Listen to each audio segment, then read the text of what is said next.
New clothes are noticeable. This morning my wife had on a new shirt that I had not seen before, and I was like, oh, that's new. Sometimes I'm wrong, but this time I was right. It was noticeably new. A few years ago we were at one of the parks, and I saw a couple of guys wearing three-quarter length pants. And I'd never seen that before. I'd seen women wear capri pants, but apparently in Europe, three-quarter length pants is a style for men that has not made it to American men yet. But that was noticeable to me because it was new. New clothing tends to be noticeable, whether it's a new thing on someone you know or it's a new style that we have not seen before. Paul was in Athens, and he was in various places debating with people, and amongst those debates they started to realize that Paul was teaching something new, and it was noticeable. So they invited him to the Areopagus, which was a place of debate, and they brought him there to teach this new thing that he had been teaching. And as Paul begins his teaching, he talks about the many gods that he has seen amongst the Athenians. He's walked around and seen statues and idols, and he has observed to them that they are a very religious group of people. Very religious in that they all have these various idols that they worship. But amongst those, he has seen one that is an idol to an unknown God. And so he points to that one, and at one point he's almost is kind of ridiculing them a little bit, saying, how do you worship a God that you do not know? But then he says, let me tell you about that God. That God is the God that created everything. It is the God that gives us life. It is a God that has put boundaries around time and space, and it is a God for whom we long, because that's the way we were created. And as he continues to go on, he comes towards the end to talk about resurrection.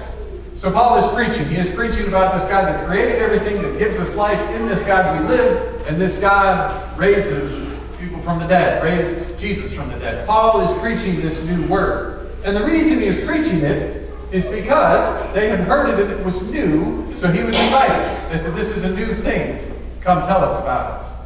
Now this was a long time ago. In our context today, it would seem to be quite a bit different.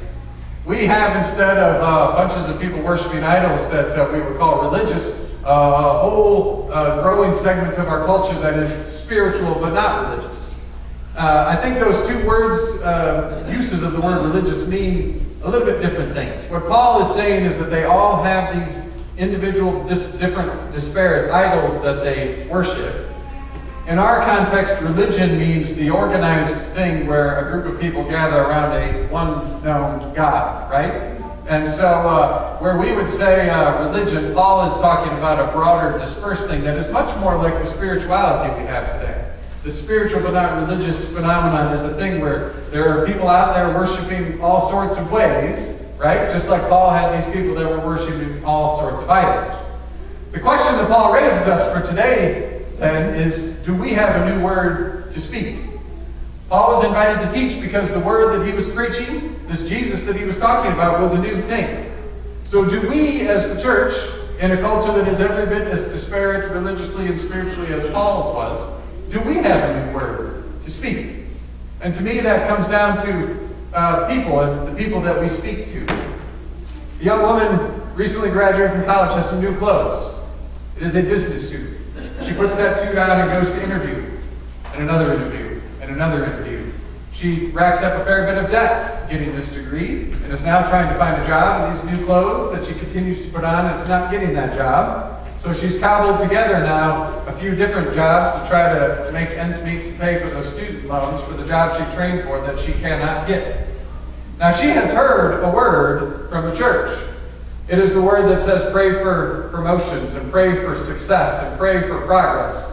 And that word doesn't sound a whole lot different from our culture, which says you as an individual need to work hard to better yourself and get it done because no one else is going to do it for you. That is the word that she has heard. And the question for us is, do we have a new word, some new spiritual clothes to wrap around her in this day? A young man is struggling as a teenager with his sexuality. And his dad likes to put new clothes on him as well. These new clothes happen to be football jerseys and soccer jerseys and lacrosse jerseys.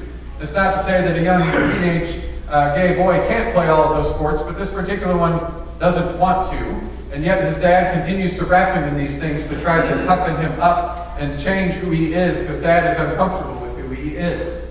He has heard a word from the church, And that word is a word of condemnation that claims for him to be maybe more sinful than the rest of us, and has ostracized him and pushed him out and told him he is not okay the way he is. And he has heard that same word of hurt from plenty of bits of our culture. So the question is for us today, do we have a new word to speak? Do we have something else to say into that young man's life that gives him some different spiritual clothes that he can put on? One of my friends has a dad with advanced Alzheimer's. It's gotten to the point where they can't let him out because he never makes it back. You can't have a conversation with him because most of what he says doesn't make any sense and isn't too coherent. He doesn't remember who anybody is. They have heard a word from the church, and it's often that kind of word that somebody says, well, everything happens for a reason. I'm sure God has a plan. And that's falling a little bit flat for them. They've heard a word from the culture, right, which is just put them in some place and forget about them and let them be over there, and they'll take care of them because you can't do that on your own. Do we have a new word to speak to them? Do we have a new word to speak into that situation and some new spiritual clothes to wrap them in? We live in a culture where all of these messages that they have heard in those three different situations, those three different people, have very much focused on judgment and condemnation. They are focused on encouraging us to work for ourselves and not worry about others and do the best we can to care for ourselves and lean on that. And the question is, do we have a different word to speak into that? Paul did. Paul had a different word to speak into the culture that he was in. And I'm not suggesting today that we have to come up with a new word, because the gospel's been around for a long time. That is the word we have. But sometimes you have to find that new word in an old place and have it be new again. How many of you have ever been to a thrift store? Are there new clothes at the thrift store? Sometimes, right? But the thrift store is about going into some old, well-worn clothes and hopefully finding a treasure. My wife took me once, and I had gotten better at shopping at the thrift store, and I found this jacket, and I didn't really pay too much attention to these things. It was $9. That seemed a little steep at the thrift store. And I was like, why would I pay $9 for something at the thrift store? She said, because that's like a $600 jacket. I mean, it's barely been worn, right? So amidst all of those old clothes, there was this one treasure that day that I could take home. And it was amazing, right? Finding that in that place.